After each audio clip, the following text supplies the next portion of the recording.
I'll remind you, 3 minutes or less.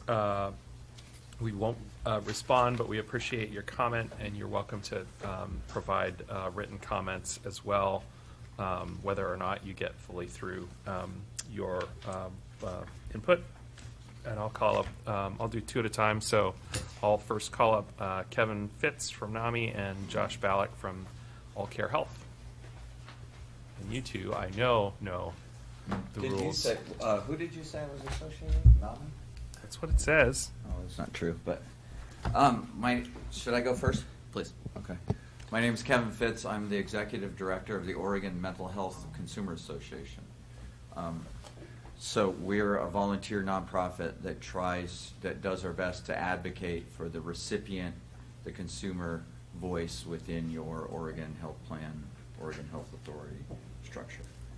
So I just want to give you a background. So earlier this spring, Director Allen's behavioral health staff initiated a discussion with his internal advisory councils about, we're looking at what we want to put on the governor's plate to ask for come this fall. And one of the discussions was around the concept of peer respite.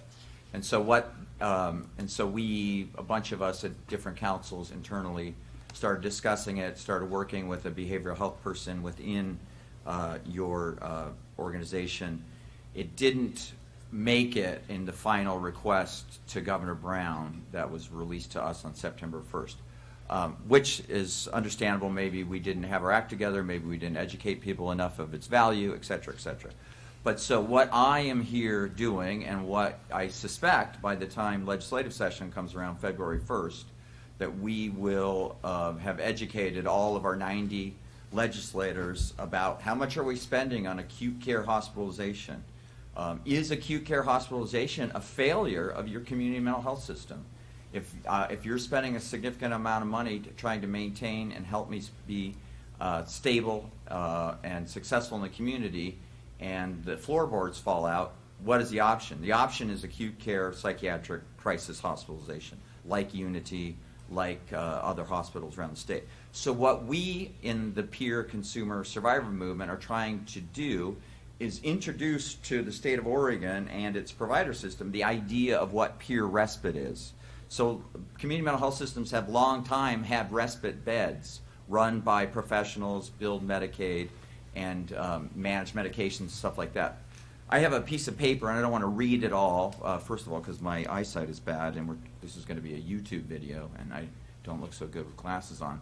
But 14 other states, including New York, Massachusetts, Wisconsin, Iowa, are all looking at peer respite. And as an idea, if it's $1,500 a day to keep me in Unity or into the Salem Hospital psych ward, peer respites meet the needs for people who need emotional, psychological, and 24-hour supports a lot cheaper, $300 to $400 a day. And the other issue is peer respites, connecting people to the psychiatric survivor, mental health consumer community, peer community, helps develop meaningful relationships of natural supports, which is so crucial in the idea of healing and getting people back to their lives. So I would just want to submit this to you folks to take a look at, and we, like I said, we're going to be making a lot of noise about this tiny little $1.5 million pilot project that we're asking Director Allen to, we're asking legislature to either make a bill or put in a budget note to say, please take a look at this, take a look at the research, that sort of thing. And once again, so I'm with the Oregon Mental Health Consumer Association.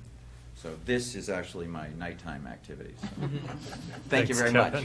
Should I give this to staff, or should I You can give it to staff, and then they can turn it into a PDF and send it out to us. Can I ask a question in there? Not typically, but yeah. Thanks.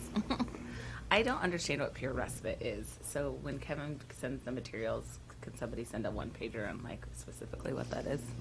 Thanks. They're in that material. When it's in a PDF, there's a link to it. We have huge amounts of documents of peer respite research, but some of that is wonky stuff that no one